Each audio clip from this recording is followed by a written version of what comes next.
آپ کے گھر میں کبھی نیاز ہوئی ہے؟ ضرور ہوئی ہوگی.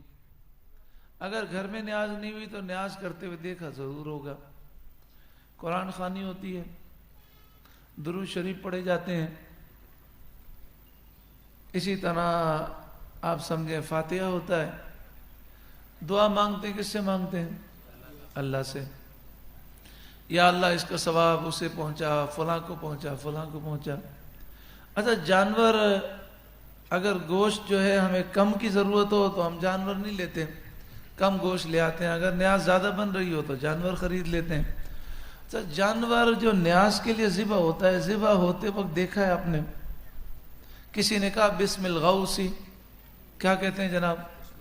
بسم اللہ, اللہ اکبر. اب جانور کو ذبح کرتے وقت بھی اللہ کا نام لیا گیا, دعا اللہ سے مانگی, قرآن کی تلاوت ہوئی, فاتحہ ہوئی, درود شریف پڑھے گئے, قرآن کی تلاوت ہوئی, قرآن خوانی ہوئی. لیکن بدعقیدہ لوگ کہتے ہیں جی کھانا حرام ہے. یہاں تک کہ اگر آپ دینے جائیں تو بعض ایسے بھی ہیں کہ مروتاً لے لیتے ہیں, پھر گٹر میں پھینک دیتے ہیں, کہتے ہیں خنزیر سے بدتر ہے. اللہ کیا فرماتا ہے؟ فَكُلُوا مِمَّا ذُكِرَ اسْمُ اللَّهِ عَلَيْهِ, جس پر اللہ کا نام لیا گیا اسے ضرور کھاؤ. ان کنتم بآیاتی مؤمنین, اگر تم اللہ کی آیتوں پر ایمان رکھتے ہو تو کھاؤ. تو اس کا مطلب جو نہیں کھاتا اس کا ایمان ہی نہیں آیتوں پر.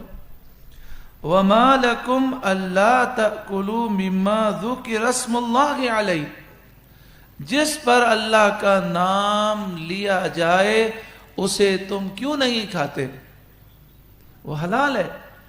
وَقَدْ فَصَّلَ لَكُمْ مَا حَرَّمَ عَلَيْكُمْ, جو اللہ نے تم پہ حرام کیا وہ اللہ نے واضح کر دیا ہے. تو جس پر ذبح ہوتے وقت اللہ کا نام لیا گیا تو ذبح کرتے ہوئے اللہ کا نام لیا گیا, اس کو کھانا ضروری ہے, اسے کھاؤ. اگر مومن ہو تو کھاؤ, اور مومن نہیں ہو تو پھر تمہاری مرضی, کیونکہ مومن ضرور کھائے گا. وَذَرُوا ظَاهِرَ الْإِثْمِ وَبَاطِنَهُ, جو گناہ ظاہر ہیں وہ بھی چھوڑ دو اور جو چھپے ہیں وہ بھی چھوڑ دو. وَلَا تَأْكُلُوا مِمَّا لَمْ يُذْكَرِ اسْمُ اللَّهِ عَلَيْهِ, اور جس جانور پر ذبح کے وقت اللہ کا نام نہ لیا جائے اسے ہرگز نہ کھاؤ. اب جو مشینی ذبیحہ ہے اس میں اللہ کا نام نہیں لیا جاتا, چونکہ وہ تو بٹن دب جاتا ہے اور ایک ساتھ لاکھوں مرغیاں کٹ رہی ہیں, ہر مرغی پہ اللہ کا نام کون لے گا. اسی طرح جہاں پر ذبح کرنے والے قادیانی ہیں یا گستاخ صحابہ جن کا عقیدہ کفر تک پہنچا ہوا ہے, یا ہندو ذبح کر رکھے ہیں, تو ان کے تو اللہ کا نام لینے سے بھی وہ حلال نہیں ہوتا. اسی طرح اگر مسلمان ہے, سنی صحیح العقیدہ ذبح کر رہا ہے لیکن منہ میں پان ہے, اور پان ہونے کی وجہ سے اللہ کا نام لیتا ہی نہیں ہے, یا لیتا ہے تو صرف دل میں لیتا ہے, زبان سے لیتا ہی نہیں, تو وہ بھی مرغی حلال نہیں ہے. یہ مسائل عام ہیں, یہ مسائل عام ہیں. گوشت کے معاملے میں ہمارے ملک میں ذرا بھی احتیاط نہیں کی جاتی, لیکن کینیڈا میں جائیں, امریکہ میں جائیں, جو ہمارے مسلمان رہتے ہیں چونکہ وہ کافروں کے درمیان رہتے ہیں بڑی احتیاط کرتے ہیں. یہاں تک کہ کتنا دور کا سفر کر کے وہ بکرا ذبح کر کے اپنے ہاتھ سے لے کر آتے ہیں, اپنے فریج میں رکھتے ہیں. اتنا ڈرتے ہیں کہ کہیں حرام ہمارے پیٹ میں نہ چلا جائے. اور ہمارے یہاں تو ہم تو بالکل پرواہ نہیں کرتے. یہاں تک کہ آپ دیکھیں, کبھی آپ تجربہ کر کے دیکھیں, کبھی کسی نے دعوت کی ہو نا تو آپ کہیں کہ بھائی مرغی کہاں سے کٹوائی ہے, تو وہ کہے گا وہاں ہم نے آرڈر دے دیا, آپ وہاں چلے جائیں. 400 مرغیوں کا آرڈر دیا, آپ دیکھیں تو کتنی مرغیوں پر وہ اللہ کا نام لیں گے نہیں. اور جو ذبح کرنے والا ہے آپ اسے انٹرویو لیں تو کتنے ہندو ذبح کرنے والے ہوں گے, یا قادیانی ہوں گے, یا گستاخ صحابہ یا گستاخ رسول بیٹھ کے ذبح کر رہے ہوں گے. زہر بے خیالی میں بھی چلا جائے تو زہر اپنا اثر کرتا ہے. اسی لیے ہماری اولاد نافرمان ہو گئی, اسی لیے بیماریاں, اسی لیے نحوستیں. اللہ تعالی ہم سب کو حلال نصیب فرمائے, کرم فرمائے. اسی طرح باہر ملک میں جائیں تو برازیل سے گوشت آ رہا ہے، آسٹریلیا سے آ رہا ہے، نیوزی لینڈ سے آ رہا ہے، اور اس میں بھی اتنے مسائل ہیں. اب لوگوں کو سمجھائیں تو لوگ ناراض ہو جاتے ہیں. میں مدینہ شریف میں ایک سپر اسٹور میں گیا تو اچھا میرے دوست مجھے لے گئے تو وہاں چاکلیٹس تھے، بسکٹ تھے. انہوں نے مجھے چاکلیٹ اٹھا کے دکھائے، ایسے چاکلیٹ جس میں سور کی چربی تھی، وہ مدینہ منورہ میں سپر اسٹور میں بک رہا تھا. اور کئی مسائل تھے. مجھے کہنے لگے اگر ہم کسی کو کہیں تو ہمیں ماریں گے کہ یار مدینہ شریف میں یہ حرام کیسے بک سکتا ہے. کوئی پوچھنے والا نہیں. ہم باہر ملک کے چاکلیٹ جناب بچوں کو بھی کھلا دیتے ہیں. کبھی ہم نے غور کیا اس کے پیچھے کیا لکھا ہوا ہے؟ کبھی ہم نے انٹرنیٹ کے ذریعے چیک کیا کہ اس میں جو ای نمبرز ہیں اس میں کہیں حرام تو نہیں ہے؟ اب بعض ایسے چاکلیٹ ہیں جس میں جانور کی آنت کا ایک مادہ ڈالا جاتا ہے، جانور کی آنت کا ایک مادہ ڈالا جاتا ہے. اب میرا سوال یہ ہے کہ وہ کس جانور کی آنت کا مادہ ہے، یہ کون تحقیق کرے گا؟ ان کے یہاں تو کتے بھی کٹتے ہیں، ان کے یہاں تو سور بھی کٹتا ہے، ان کے یہاں تو حرام جانور بھی کٹتے ہیں. تو کس جانور کی آنت کا اس نے مادہ ڈالا ہے ہمیں نہیں معلوم. اور اگر گائے کا بھی ڈالا ہے تو وہی حلال ہوگا. گائے کا جز اس وقت حلال ہوگا جس کو مسلمان نے ذبح شرعی کیا ہوگا.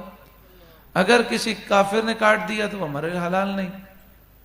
لیکن بڑے آرام سے چاکلیٹ ہم مدینہ شریف سے اچھا جدہ سے آتے ہیں تو دبئی سے آتے ہیں، چاکلیٹ بانٹ رہے ہیں.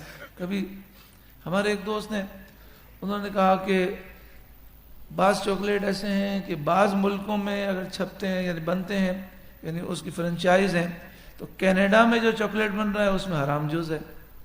تو کہتے ہیں میرے دوست نے اتنے سارے چاکلیٹ مجھے کارٹن بھر کے دیا، سارے مجھے پھینکنے پڑے کہ اس میں حرام جز تھا.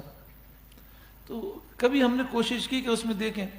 پھر میرے ایک دوست کہنے لگے کہ ہم تو کینیڈا کے اندر صرف یہ دیکھتے نہیں ہیں بلکہ چاکلیٹ کھانے سے پہلے اس کی کمپنی کو ای میل کرتے ہیں.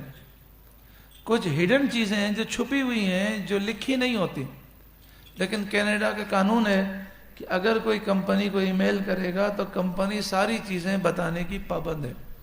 تو انہوں نے کہا کئی ایسی چیزیں ہم نے دیکھی کہ اس کے پیچھے تو حرام نہیں لکھا ہوا لیکن بعض چیزیں اس میں ایسی ڈلی ہیں جو حرام ہیں. اب یہ مسائل بتاتے ہوئے ڈر لگتا ہے. لوگ اتنی آسانی ہو گئی، اتنا ہو گیا کہ بس اب کیا کہہ سکتے. میں نے پہلے بھی عرض کیا تھا، میں ایک مدینہ شریف میں ریسٹورنٹ میں گیا اور میری غلطی ہو گئی کہ میں نے ان سے یہ پوچھ لیا کہ بھائی یہ گوشت حلال ہے. وہ اتنا گرم ہوئے کہ مجھے اتنی گالیاں دی، بس دفع ہو جائے ادھر سے. تو میں نے کہا یار آپ پاکستانی ہیں، میں بھی پاکستانی ہوں، اتنا غصہ کیوں کرتے ہیں؟ میری غلطی ہو گئی. تو کہنے لگا اچھا ادھر آئے. پھر آ کر کہنے لگا یہ گوشت حلال ہے، باقی یہ سب حرام ہے، یہ سب مشینی ذبیحہ ہے اور یہ حلال ہے. تو میں نے کہا پھر آپ یہ کیوں نہیں لیتے؟ تو اس نے کہا یار مسئلہ یہ ہے کہ یہ ہمیں، اب مجھے ریٹ معلوم نہیں ہے، شاید اس نے کہا کہ یہ اگر ہم لیتے ہیں مرغی 1 کلو تو 8 ریال کی پڑتی ہے اور حلال لیتے ہیں تو ہمیں 14 ریال کی پڑتی ہے، 6 ریال کا نقصان ہے. وہ سستا ہے تو ہم وہ لیتے ہیں. یعنی یہ جو ہے یہ کافر ملک سے آئی ہوئی ہے اور مشینی ذبیحہ ہے، یہ ہمیں 6 ریال سستی پڑتی ہے، اس لیے ہم یہ کھلا رہے ہیں، قوم کھا رہی ہے. تو میں نے کہا آپ کے دل میں خوف نہیں آتا؟ کہنے لگے یہ تو اب اس کی حکومت ذمہ دار ہے نا، یہ حرام کیوں آنے دیتی؟ جب سب کھا رہے ہیں کیا کریں، اس کے بغیر گزارا نہیں ہوتا. اچھا دبئی کے اندر بھی ہمارے ایک دوست ہیں، انہوں نے حضرت خواجہ غریب نواز رحمۃ اللہ علیہ کے نام سے ایک ریسٹورنٹ بنا ہے. تو انہوں نے کہا کہ وہاں میں مرغی حلال اپنے ہاتھ سے ذبح کر کے کھلاتا ہوں تو مجھے یہ 6 درہم مہنگی پڑتی ہے. تو کہا کہ مسلمان آ کر پھر نخرے کرتے ہیں، کہتے ہیں اتنی مہنگی کیوں ہے؟ تو میں کہتا ہوں میں جو ہے نا ذبح کر کے آیا ہوں، میں نے خود اپنے ہاتھ سے خریدی ہے، ذبح کی ہے، باقی جو باہر ملک سے آتا ہے وہ سستا ہے. حرام کا ایک لقمہ بھی پیٹ میں چلا جائے 40 دن تک کوئی عبادت کوئی دعا قبول نہیں ہوتی. اللہ مجھے بھی اور آپ سب کو حرام سے بچائے. بلکہ اتنی احتیاط کے بعد بھی ڈر لگتا ہے، اتنی احتیاط کے بعد بھی ڈر لگتا ہے۔ تو ایک بغداد شریف میں بزرگ مجھے ملے، انہوں نے کہا احتیاط کرو، پھر بھی بعض اوقات غلط فہمی میں حرام چلا جاتا ہے، اب کیا کریں، وہ تو زہر ہے، وہ اثر کرے گا، پھر عبادت کیسے قبول ہوگی، دعا کیسے قبول ہوگی؟ تو مجھ سے کہنے لگے احتیاط کرو، اور ساتھ میں پھر جب کھانے لگو تو کلمہ شہادت پڑھ لیا کرو، اشہد ان لا الہ الا اللہ لا الہ الا اللہ لا الہ الا اللہ محمد الرسول اللہ۔ انہوں نے کہا اس طرح پڑھ لو، اشہد ان لا الہ الا اللہ لا الہ الا اللہ کی تکرار کرو، واشہد ان محمد الرسول اللہ۔ ہم تو پڑھتے ہیں نا واشہد ان محمد عبدہ ورسولہ، لیکن انہوں نے جو بتایا انہوں نے کہا یہ پڑھیں۔ انہوں نے کہا میرے شیخ نے مجھے کہا کہ احتیاط کے باوجود بعض اوقات ایسا ہوتا ہے بے خیالی میں حرام پیٹ میں جاتا ہے، تو یہ پڑھ لو گے تو وہ اپنے اثرات نہیں دکھائے گا، تمہیں سستی نہیں ہوگی اور تم پر وہ روحانی مسائل پیدا نہیں ہوں گے۔ تو کیا پڑھنا ہے؟ انہوں نے کہا اشہد ان لا الہ الا اللہ لا الہ الا اللہ لا الہ الا اللہ واشہد ان محمد رسول اللہ۔